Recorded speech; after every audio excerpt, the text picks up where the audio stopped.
He had his gun, so he just swung it open. I start to notice that, the atmosphere feels a little bit weird. First thing he seen was this 6.5 foot tall, broad shoulder, dark hair. That freaked him out. We hadn't talked to her about like life and death and what any of that means. She's 3 years old, So we turned around. Suddenly there's a whole tree falling across the road. And she was describing to us that, there was a deceased person that she could see visually.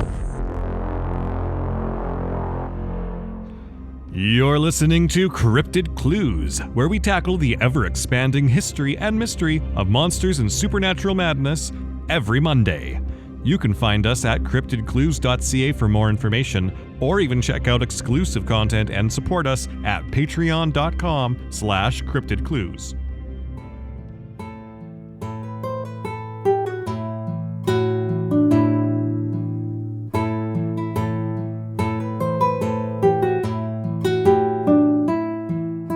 Hello, everybody, and welcome to Cryptid Clues.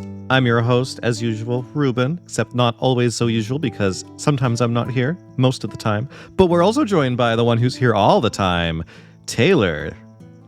Today, we have a really loosey-goosey episode as we're just talking a little bit about how far we've come, how our opinions have changed. We're going to have some random discussions about different cryptids and categories of monsters, and we'll see how it goes.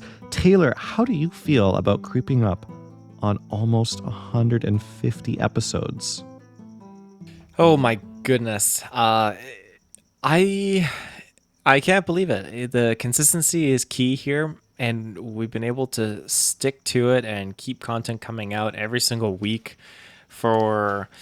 I should have written down how many years it's been now, because I feel like we've been like 3 to 4 at this point. If I recall, you were moving at the time, and we were during COVID, post-COVID. I can't fully remember. It seems like a blur. It was so long ago, but I remember us doing that first prologue episode and talking about how... which is actually, it's a good callback to what we're going to be talking about today when I think about it. Just talking about where our thoughts are on cryptids and experiences and all that sort of stuff. And just after going through so many discussions with people, having guests on the show, and just being able to do so much research and look into so many things, or at least over the course of 150 mainline episodes, it's not including the Campfire Clues episodes that I did for over a year, which is more like stories and experiences. But nearing the 150 mark of this show and getting to just indulge in so many different experiences that people have shared and information that we've researched and looked into. It's really quite something, and it really is fascinating to be at this point now in retrospect where our positions may have shifted a little bit. Oh, absolutely. I know. My opinions have changed massively over the course of our episodes. The quality of our episodes has definitely gone up thanks to Shure microphones and things like that. I still remember when we first started recording and we were doing the Assassin's Creed podcast. We had the little Yeti microphone. We were doing other experimental types of things as well. In the unfinished edition, just surrounded by wood and stuff like that, and a little tiny table trying to record on like a laptop, I believe. Yes. We've come so far. So far. And now to bring it all together, I've got some crickets chirping in the background to feed my reptiles with, just sitting there and going, I probably should have moved them to a different room, but whatever. We're going to carry on. Now, you kind of mentioned the different formats that we've explored. Campfire Clues, stuff like that. We've done a lot. We really started as like almost like an educational kind of a format with complete scripts, everything kind of written out, and we'd try to add on a little bit in between. Really talk about the history of different cryptids and ideas, really trying to explore categorizing terms, coming up with like almost like a dictionary of cryptids at first. And then we kind of expanded. We went on to some stories. We tried a couple of gameplay videos, a couple of D&D videos over on Patreon and stuff like that. But I've enjoyed it all. It's been absolutely fantastic. There's a garage door opening beneath me right now. I'm hoping that doesn't show up on microphone, but that's okay.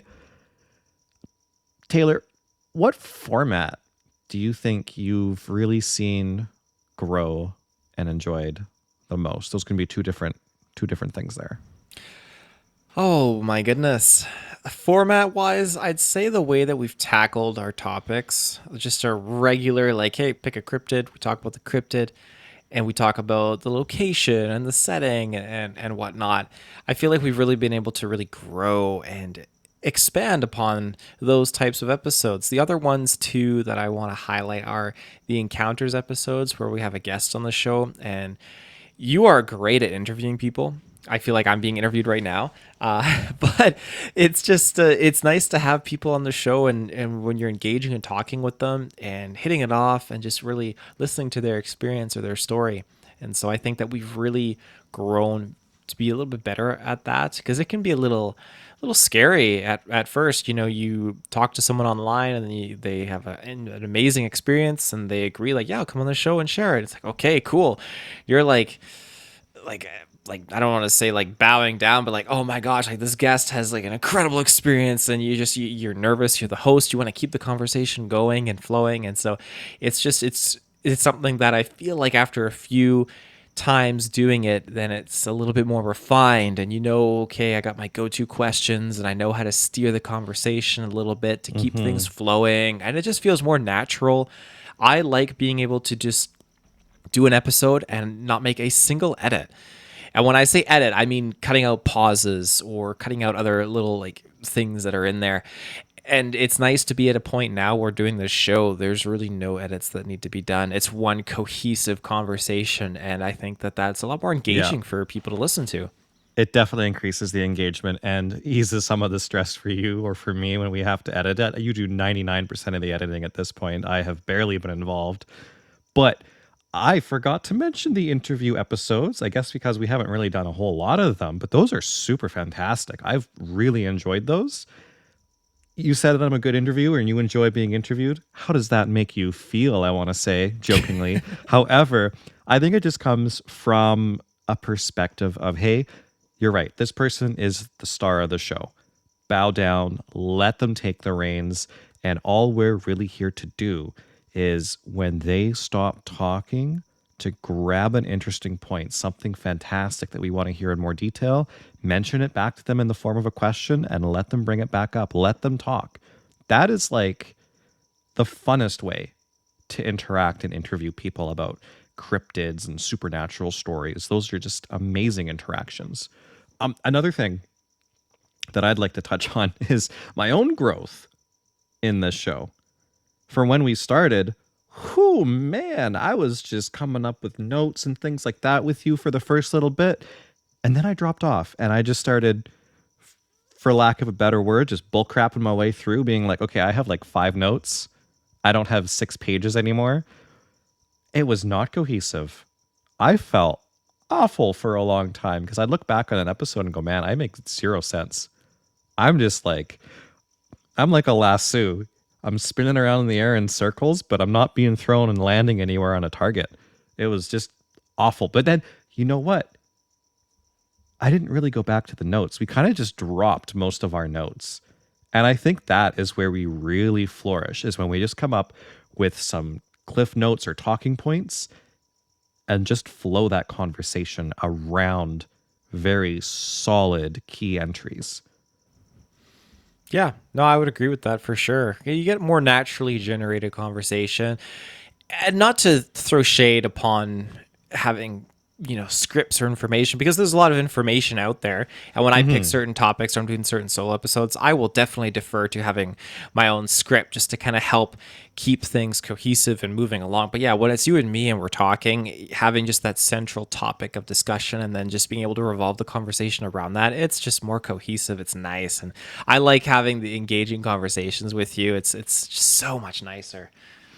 Oh, you've always been better at the scripts and the note-taking than I have been, because you make it sound so natural. You flow off script, whereas when I have notes or I have a script, I think that's a difference between us that I really had to grow in.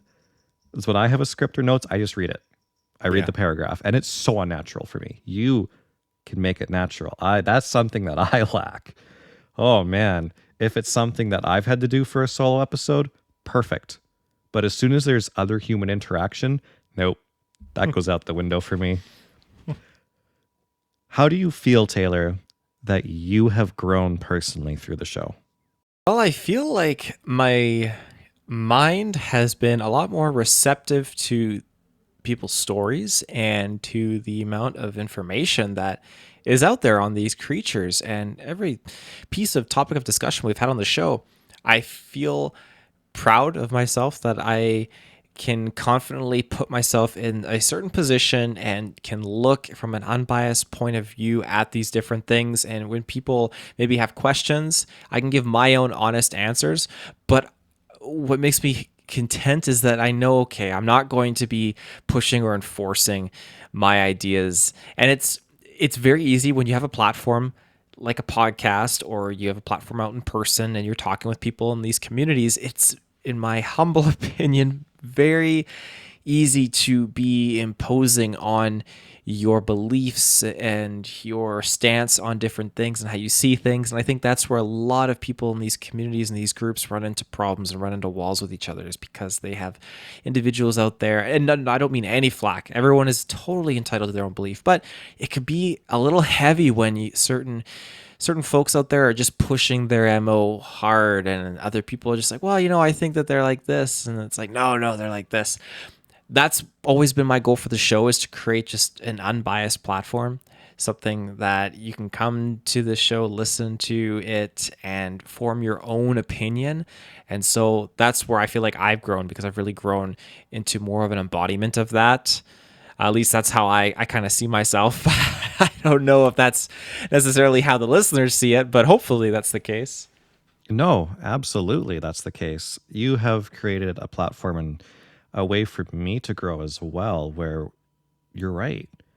We're letting people voice their stories, voice their opinions, voice their theories and their beliefs, no matter how out of left field they are. It doesn't matter what you believe or what I believe or what they believe. You and I are so open-minded at this point that we can have a cohesive discussion to allow those people to put their stuff out there.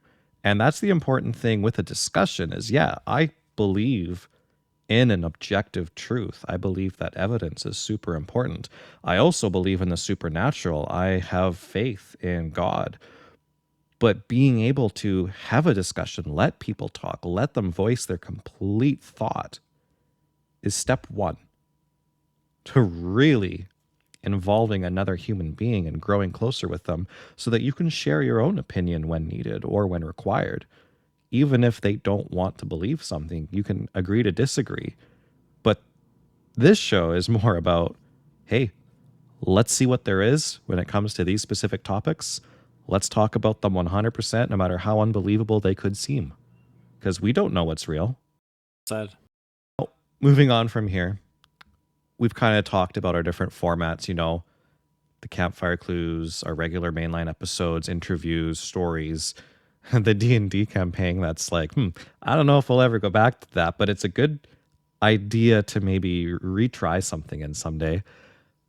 Let's talk about how you and I have grown in our opinions, in our theories, on our own little category of cryptids, the top fives. I think we're going to start off with two categories, lake monsters and minor cryptids, so we can talk about some of the minor ones and lump them all together. And then we'll move on from there to the big topics. Lake monsters, I would say, include Ogopogo, Loch Ness, that kind of thing. From a few of the episodes that we've done, like about Loch Ness or about Ogopogo was our first episode. It really opened my eyes, not only to the native legend side of Ogopogo, the spiritual side of it, where they believe in a spiritual entity. One side being, oh, this is like a benevolent being, and the other being like, oh, this is something that's going to basically eat you. Plus the maybe more scientific side that it could be a plesiosaurus or a dinosaur. I'm of the personal belief that it's an either or kind of a thing with these lake monsters. I think that there's a strong possibility for underground lakes, tunnels, and networks to be connected, for there to still be some species of dinosaurs around that would be plesiosaurus and things like that. I think it's totally capable that they could exist and are around.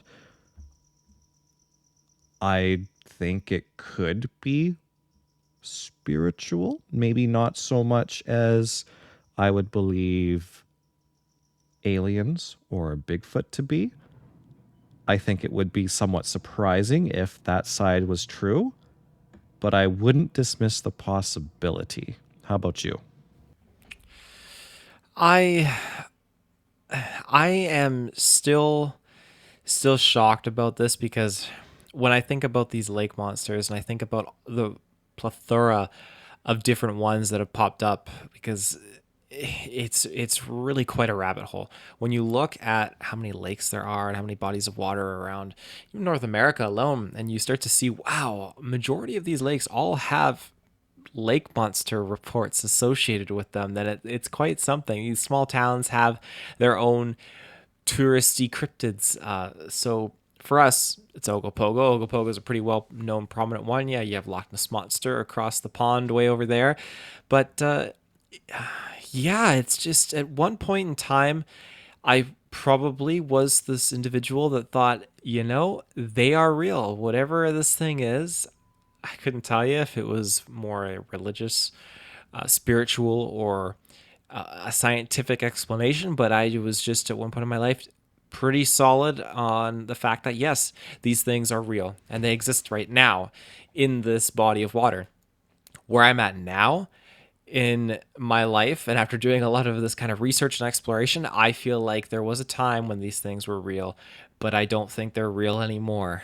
And I applaud individuals for being very speculative on Lake Okanagan, because there's been a lot of interesting things with the Ogopogo happening lately, where people have been capturing interesting video footage of things on the lake and seeing certain weird things, and so it really makes you wonder. Like finding a whale bone, that was an interesting one. That's an interesting one for sure. So I'm apprehensive, but I think at this point now I've just become a little bit more what would be the word? I guess just at the end of the day, I'm just a little bit more firm on the fact that I think these things did exist, and they probably for sure did inhabit these areas, but they have since died out, because these things aren't immortal. Now, of course, when you take a species and the species is in like a new type of ecosystem that's different from its old one, I mean, you're gonna see it doing some weird things to survive, but yeah, there would have to be a few of them to keep the species going. That's one of the biggest things about it. And I'm not trying to be a downer, but I genuinely do think that a lot of these creatures probably have just started to phase out from existence, because their species just is dying out, as sad as it is to say that, or regrettably, and I hope not, being hunted to extinction by certain mysterious unknown black SUV parties that will remain nameless. There's the Taylor I know. Yeah. Yeah. Yeah, I see. Moving on, if we would, to the next category. Minor cryptids, I would say, like Mothman and Jersey Devil and stuff like that. That's where I start to shift to the other side and go, I don't know about these ones. The Jersey Devil was an interesting topic for us, and I feel like researching that, figuring out the legends, the stories, and the myths, unless it was like some kind of a demonic entity, I don't think the Jersey Devil is possible. Chupacabra, there's some evidence for something happening, but again, that could just be aliens or something else like that. I can dismiss it, which is unfortunate. Mothman, bad omens and stuff like that. Again, something spiritual, but I can't say that it's an actual species. I can't say that it's one unique thing. I think that all of those minor cryptids are almost like in an umbrella category of an evil entity that could just take different forms if it's possible. So I'd have to say that I don't really believe those ones. And I think there's credence in that too. Uh, yeah, Jersey Devil, that was one of our first episodes that we actually discussed that. And it's funny how there was just a lot of negativity associated with the kind of mythology or the lore surrounding that family and surrounding just this curse potentially. And that's something I'd have to revisit. But looking at these other minor cryptids, yeah, they just seem to be the stuff out of something very, very sinister, paranormal, uh, evil. Mothman, though, it's interesting because where Mothman appeared prominently for that brief little bit back in the day, it seemed like things really simmered down until a few years ago, where Chicago started receiving reports of something that resembled a Mothman. And I remember we did an episode and we talked about that because the reports were pretty recent. I think I want to say like 2017 or something like that. Maybe I'm wrong, but for maybe it was like early 2000s. It was a lot though, a lot of sightings that were popping up in Chicago of this creature that really looked like a Mothman. So it really just makes you wonder: is this the same creature? Is this something else? Is this something trying to resemble this freaky entity or whatnot? But yeah, at the end of the day, it's just there's a whole plethora of these minor cryptids you could look at, and I apply the similar concept of the lake monsters, where these things for the most part probably did exist at one point, but maybe not so much now. We look at the Dover demon, for example. That thing popped up for like a weekend, and then it took off. 3 people saw it and had very detailed accounts of this thing, and then it just up and gone.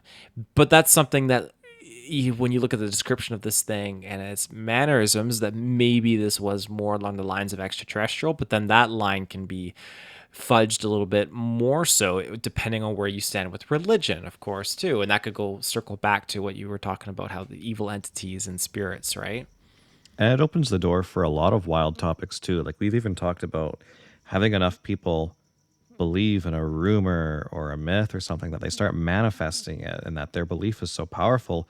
Is it possible to like shift something into existence? Or if something spiritual is hearing what's going on and hearing these rumors, that they could manifest as that?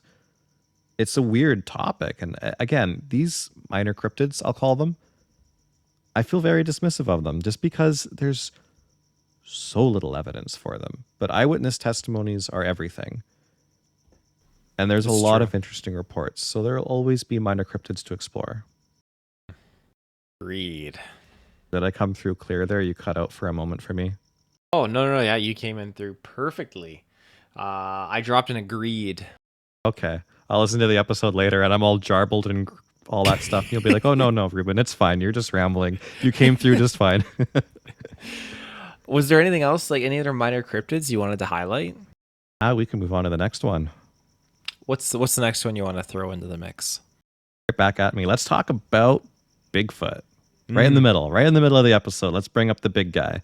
I feel like you and I both kind of started out believing in Bigfoot, and correct me if I'm wrong, I think we still 100% believe in Bigfoot. There's so much evidence, eyewitness testimony, sightings, reports, maps, people from all over the world with legends and history. Bigfoot goes back through history so incredibly far that before we started the show, I didn't even know that it went that far back beyond like the Patterson-Gimlin film. I didn't know it went through medieval European history. I didn't know it was like going back to biblical times. That's insane to me. But I'm going to shift this over to you and then come back to me after, because I actually have a recent-ish minor Bigfoot encounter to bring up to you. Oh, well, absolutely then. So I can recall when I was young and I thought Bigfoot was just one singular cryptid entity being that just roamed the Pacific Northwest. And shortly after that, belief changed and I understood, okay, there's a few of these things walking around out there. after doing so many different discussions and researching so many different stories, I'm at a point now where there are good ones, there are bad ones. I 100% believe in the existence of Bigfoot. And it's so terrifying that I will be out in the woods, I'll be hiking, I'll be camping, and I'm not afraid of the bears, not afraid of the cougars. No, what is in the back of my mind is the fact that, okay, there's probably a Sasquatch that's out there somewhere, and that terrifies the daylights out of me, especially because I have my family, and if I'm out camping with my family, I want to keep them safe, and I don't feel safe with these things roaming around out there. It's just how it is. That's how I feel.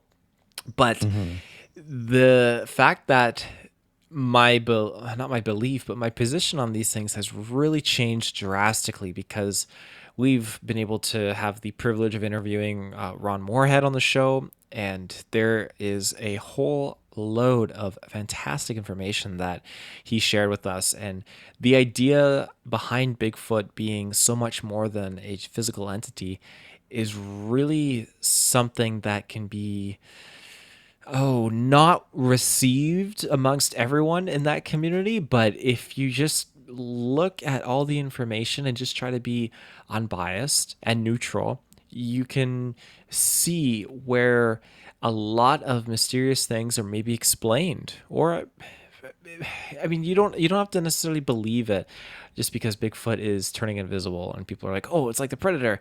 But it's amazing how certain explanations, when you look into the quantum realm, can give us some answers. Of course, everything is, I say that lightly, everything is not 100% confirmed. So take that with a grain of salt. But it's explanations that help explain the unexplained situations that we are experiencing.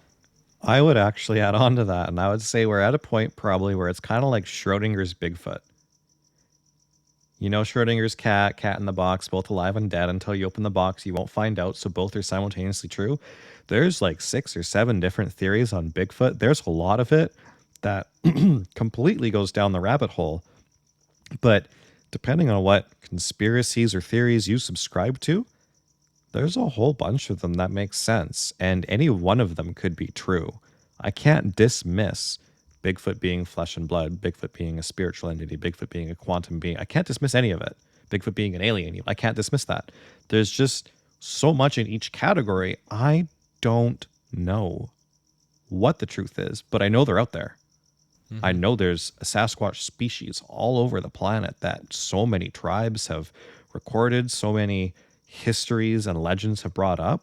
It's really hard to dismiss. And of course, it's the icon on our podcast for a reason. It's the biggest one. But Schrodinger's Bigfoot, that's where I feel we sit. You make a good point with that. And you reminded me of another point that I want to make. Some of my favorite episodes are when we are talking Bigfoot and we are basically looking at real life scientific facts with other species that are similar to Bigfoot, similar to humans. And we are seeing mannerisms that are displayed, like tree knocks and just certain types of accessibility to food and when certain species were discovered and all of these factual things. And we can apply it to Sasquatch. And it's funny because if you asked me 10 years ago, like, oh, you know, what do you think? Do you think monkeys would do tree knocks? Why is it only a Bigfoot thing? I'm like, well, I won't have much position on that. But now in the recent years, they found that chimpanzees are banging sticks against the roots of trees and they create their own sounds, their own identification, beats and rhythms. And it's like, I can't believe that Bigfoot does the same thing. And maybe that's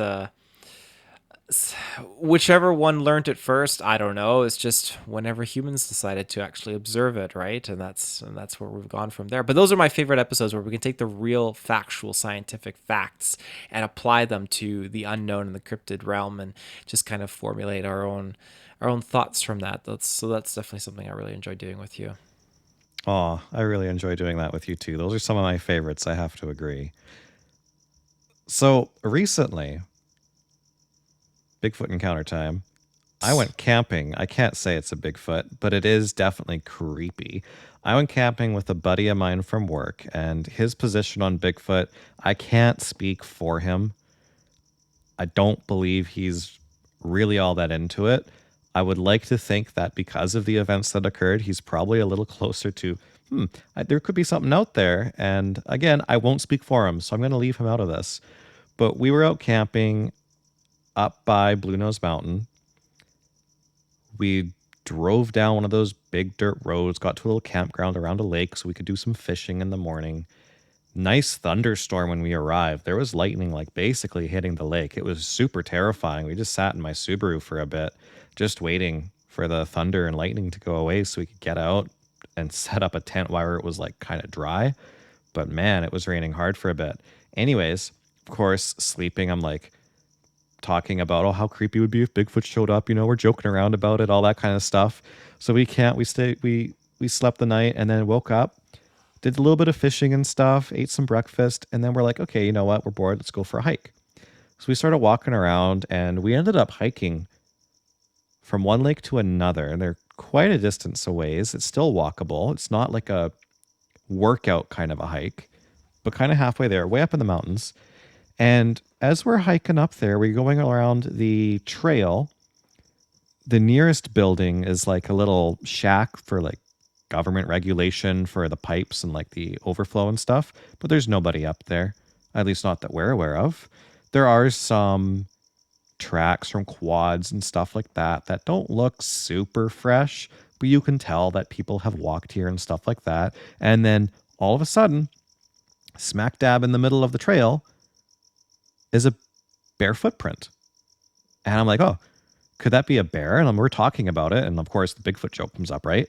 And I'm like, well, if a bear double stepped on its track, it'd have claws and stuff. But this looks like a naked human footprint. And it's twice the size of my foot. It looks like a right footprint. I'm like, it's not clear. It doesn't show up on my camera, but you can my ADHD brain kind of picked it out. So I'm showing my buddy and he's like, yeah, that's kind of spooky. I can't say that looks like a bear track. And he was in the military at one point and stuff, so he's got a pretty solid opinion on animal tracks and things like that. I couldn't say he's an expert either, but again, won't speak for him. He might say completely different.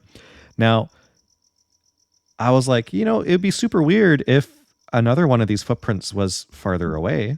I'm looking for the typical signs, like the tightrope pattern, the stride. So my first thought is to look close, no footprints. I do the longest step I can with my foot next to this footprint.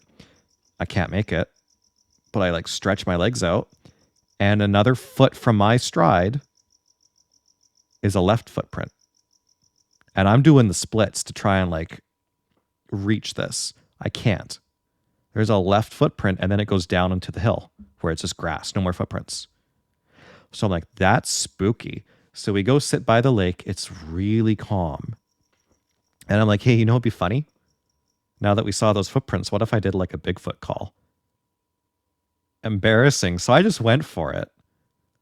So I did a nice long Bigfoot call, just silence. Made a couple of noises, silence. Took a rock, clacked it on the ground, silence. And then, you ever get that feeling where you think you hear a sound and you can't quite tell? Because it's so faint? I thought I heard something way off in the distance screaming. And I look at my buddy. I'm like, did you hear that? We just listened for 5 minutes. And I hear it again. And he looks at me. He goes, I heard that. So now I know I'm not crazy. I didn't just hear something. There's something very faint. So it's very far away. But it's wailing, almost like if you were to try and think, is this some kind of machinery that's buzzing and it's just making a weird scream through the woods? It doesn't sound like a bear. It doesn't sound like a human female scream like a cougar or a bobcat or something like that. But it was just a really long, stretched out kind of a and longer than I can do it for, but really faint. So really far away. So you know what I did? I did another Bigfoot. Of course you did. Of course I did. And at this point, I'm like, my body's questioning it. Maybe I shouldn't be doing this, but it sounds far enough away. I think I could run back to camp.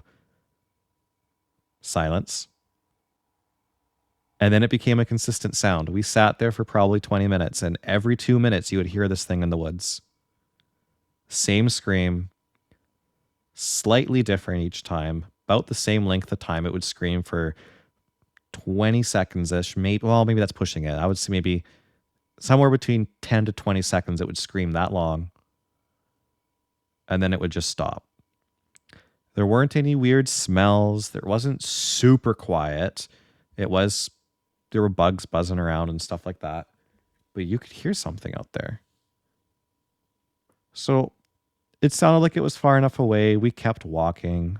I clacked some sticks on some trees. There was nothing after that. But boy, was that creepy.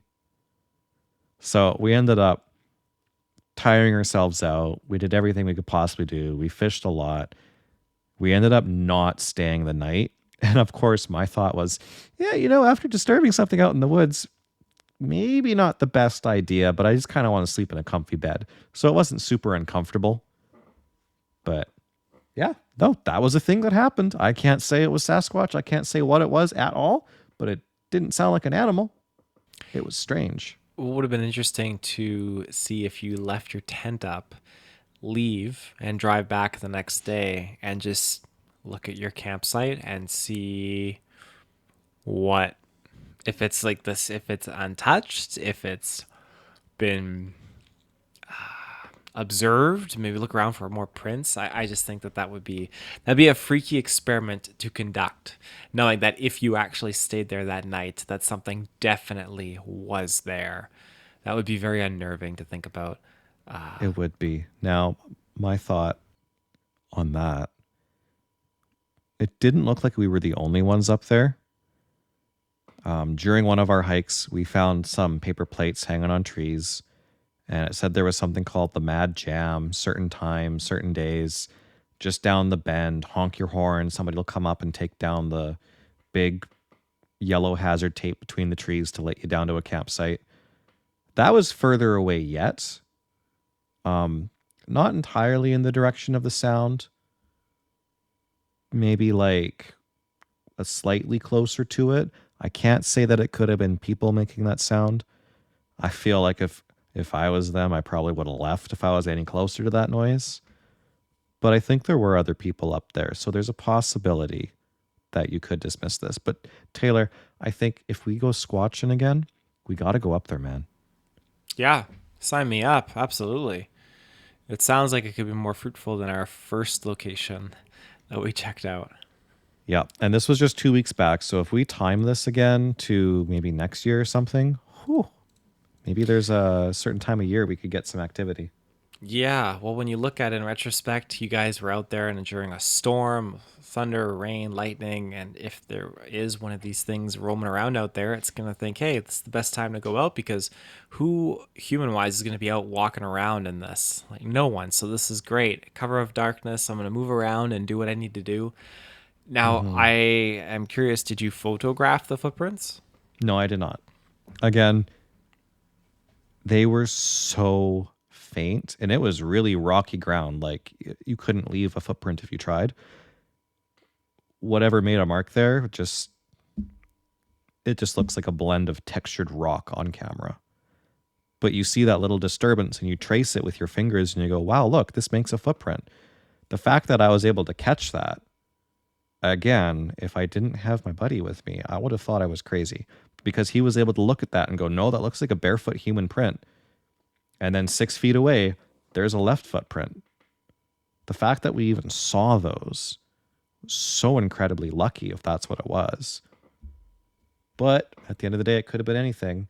The time that this happened was probably around 8 to 9 a.m. So the sun was up now. There was no more thunder or rain. It was after all of that because that happened overnight.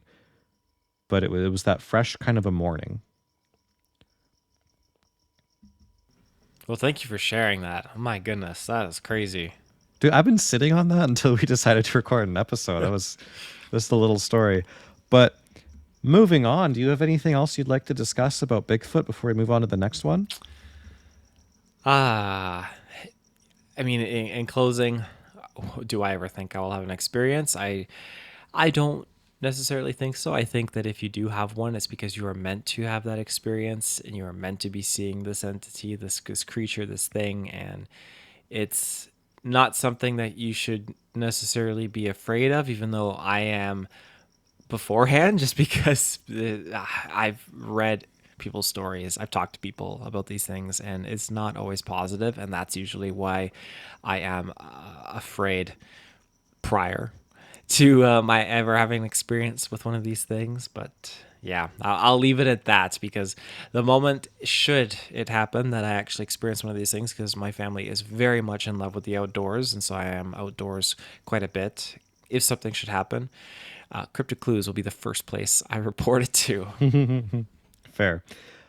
So next up, we have Dogman, and this feels like it just follows in the coattails of Bigfoot perfectly. This was not an entity I was aware of really growing up. I kind of dismissed werewolves and things like that as fantasy. Dogman, however, in recent times has really come up almost second to Bigfoot. I would almost tie Dogman just with everything else below aliens, really, as a category. Dogman is, I think, the next most likely being to exist, but in a more evil, demonic sense. It's more spiritual. If you subscribe to spiritual beliefs, I absolutely believe that Dogman is a thing. It's terrifying. I would not want to run into one. I feel like probably going to be some kind of demon-possessed creature or a demon, something evil about it. And there's so many reports, sightings, there's some evidence, tracks, things like that to support Dogman. Horrifies me. It is the monster of the cryptid world. It is so gross. Yes, I was not familiar with Dogman when I was growing up. It was Bigfoot and Ogopogo. And you were the one who actually put Dogman into my line of sights when we first met. We were talking about cryptids, and you got into discussion with me on Dogman. And so that's when I really kind of started to see more about what this cryptid is and looking into it. And so when we started the show, I really, really went down that rabbit hole and looked into it. I believe our first encounters episode, we had our first guest on the show was her telling us about her grandfather's experience with a Dogman on their property and on their front door, which is a very freaky experience. But yeah, the Dogman, yeah, there's definitely a huge part of me that believes in this creature. I feel like it is maybe more of a spiritual thing, but the fact that this thing just seems dangerously super intelligent is what scares me when people are driving around this bend on the road and their headlights shine over this thing standing in the ditch eating something, and it stops and it just looks, and it knows to look.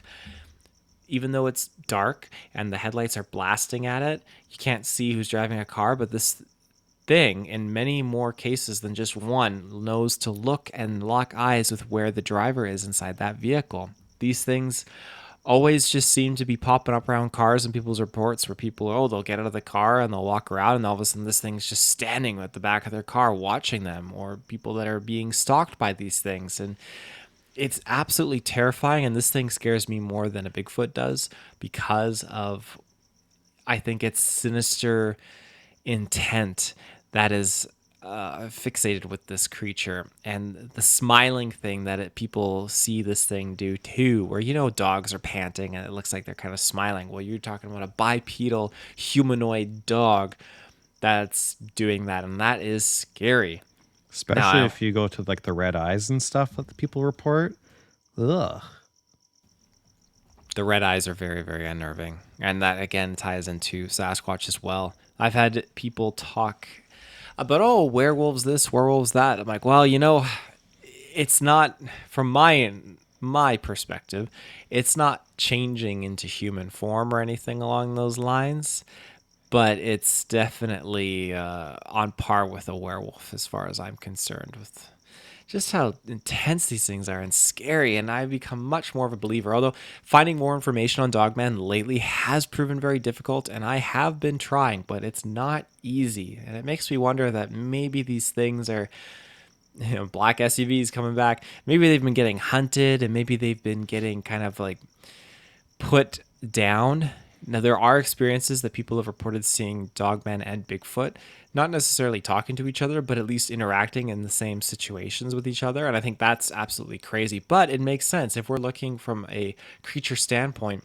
Two bipedal humanoid entities that are very intelligent, it makes sense that they would have their paths cross if they're kind of living in the same backyard, right?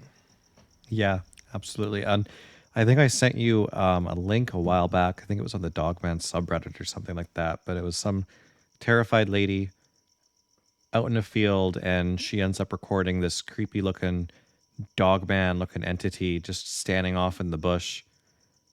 I don't know how recent the recording is, but I wasn't expecting that to pop up, and it kind of refreshed my interest in Dogman. So I was just scrolling through reading things. I would say that we don't get as many reports nearly as often as Bigfoot. I think people really dismiss their Dogman encounters, or they're just so terrifying, they don't talk about it. But that's not an avenue to go down as evidence. That's just a guess, if it is a thing. I think Dogman exists, but I subscribe to the spiritual side of it 100%. And that kind of segues me into my belief on the next topic, aliens. Taylor, why don't we start off with your opinion? What do you believe for aliens? My belief has always been firm on the fact that we are not alone out there, and that we're dealing with something that has grown accustomed to their planet, their ecosystem, just like we are here on Earth, and we have a rich ecosystem that we can thrive in that supports us and supports our growth as a species. I think it's the same thing when you look at aliens on other planets, and you can look at the darkest depths of our oceans and see that there is life down there thriving, and that life has been able to grow and thrive based on its ecosystem that it has just developed, and like a tolerance or an immunity to. I'm not sure what the right word for that would be, but that's where I kind of stand with aliens. And I think the idea that aliens maybe aren't from other planets, but they're actually from other dimensions, and they just travel through these different dimensional planes of existence to get to where we are here on our dimensional plane, that's totally possible.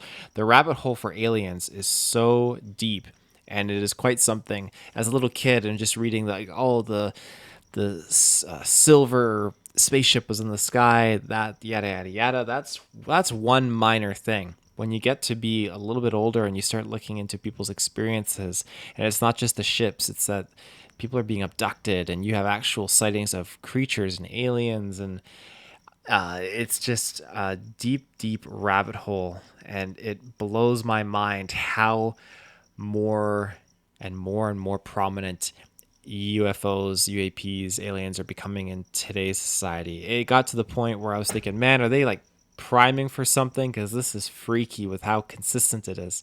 And I'm going to defer to the episode we focused on Canadian Airlines over the prairies, and they were just basically talking with their main HQ, discussing like, hey, these things are flying around all over the place like crazy. Do you see this? This is nuts. And they didn't have an answer for it.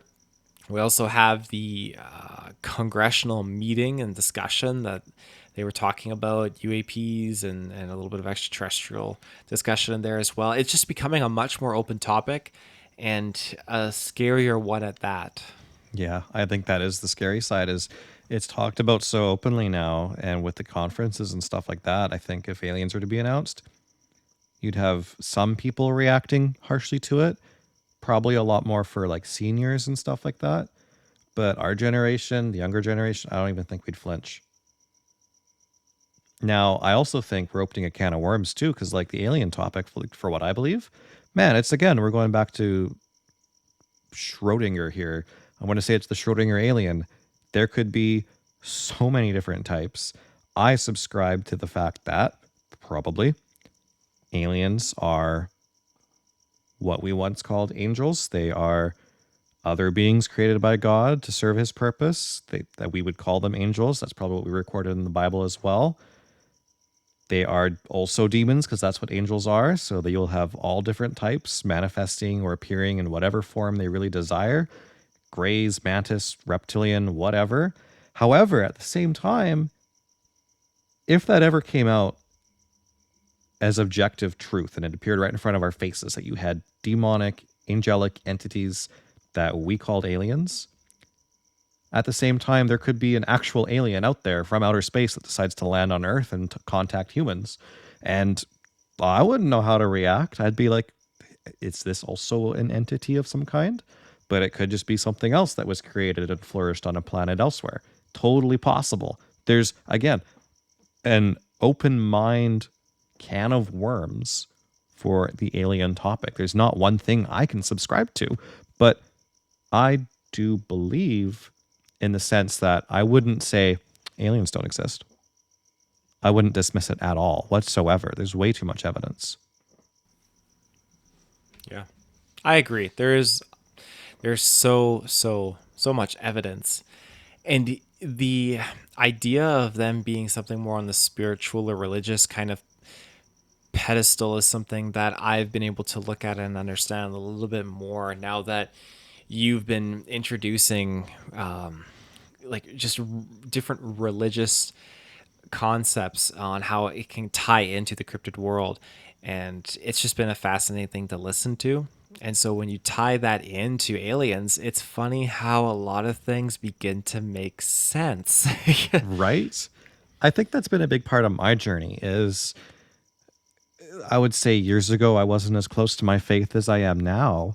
But the more I've explored these topics of cryptids, of different dimensions, quantum, whatever, there's so many different things. The more I explore looking for the truth about the reality we live in, the more it brought me back into my faith. And I've even tried looking at others. I've looked at Buddhism. I've looked at all kinds of different historical texts and documents going, well, what's the actual evidence?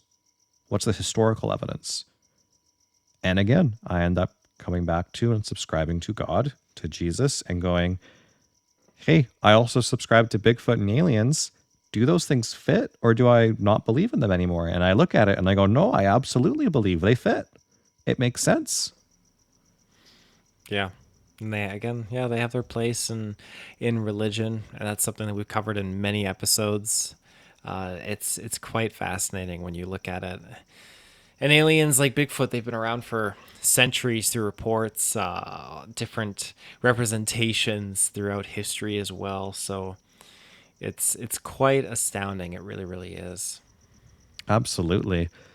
I think we've covered pretty much everything we wanted to talk about, but have I missed anything, Taylor? No, I don't think so. I think that was all the heavy hitters that we wanted to talk about and go over, yeah, and retrospect. And I guess my closing thoughts, it's fun to be where we're at now, and I'm not trying to paint myself on a pedestal like, oh, I know so much. Oh my goodness. That's not the case. What the case is, though, that there is so much information and so much more information that I don't think I will ever be able to learn it all. And I hope that in my lifetime, one of these things gets an answer, but I'm not expecting it. All I can do is gather much more information, whether a lot of it is mumbo jumbo or maybe there is some truth to it.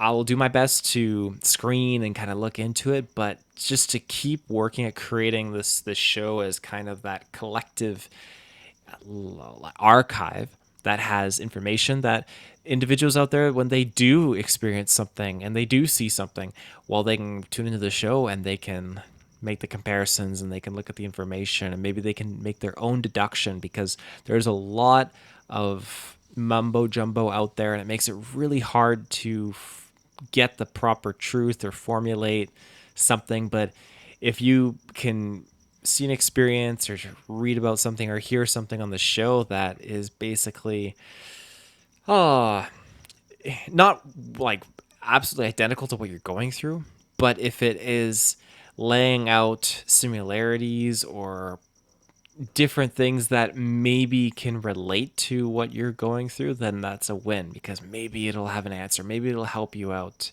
because it's hard to get definitive answers to situations that you are experiencing when it comes to paranormal, extraterrestrial, and cryptids. So, yeah. Yeah, I would say my closing thoughts, very close. I have come so far. I've grown so much because of this show. And I know I'm not involved nearly as much anymore, but it's a huge part as to who I am because of all the research that we've done together, because of all the topics we've explored, because of that period of time where I was just, again, bullcrapping my way through some of our episodes. I was able to come out of that, not only grow as a human being, not only get better at doing all this stuff with you, but also researching, looking at things, gathering my own thoughts and opinions, finding a position that I can stand in. I owe a lot of that to this podcast. And that's the greatest thing that we can do is just give you the information so that you can stand there and you can have your own perspective, your own opinion, and can grow and just keep on learning. And so I'm excited to see what future episodes are going to entail and more information that kind of trickles out, and we'll be there to keep on talking about it. It's just been great to be able to go through all this with you. And you keep saying like I'm on most of these episodes, but you got to do yourself credit. You're in a whole bunch of the important topics, and like you're always there just to like dive in, and you're always asking like, when are we recording next? And so that's why we got this important episode that we just did here, where we're talking about everything that we just talked about. But I'm rambling now, so no, it's all good. You know what I'm looking forward to? I am looking forward to another 150 episodes from now, when we reflect again and we look at how far we've come and grown from this moment. What opinions will change? What will we be like then? Will we look back on these same 5 topics with some kind of new reveal or evidence, or will we have grown with some other theory and be completely different people, or will we be the same? I don't know. And that's the exciting thing to look forward to with you. So thank you very much, Taylor. I look forward to future episodes. Thank you very much, Reuben. I don't got anything else, so I think that's it for me. That's it. Yeah. Lead us out of here. Okay. Well, ladies and gentlemen, you can find us on our website, CryptidClues.ca, social media channels, X, YouTube, and Facebook. And if you want to reach out to us directly, you can do so via CryptidClues@gmail.com. You can just say hi, shoot a message, whatever you like. So until next time, everyone, take care and stay safe. Bye-bye.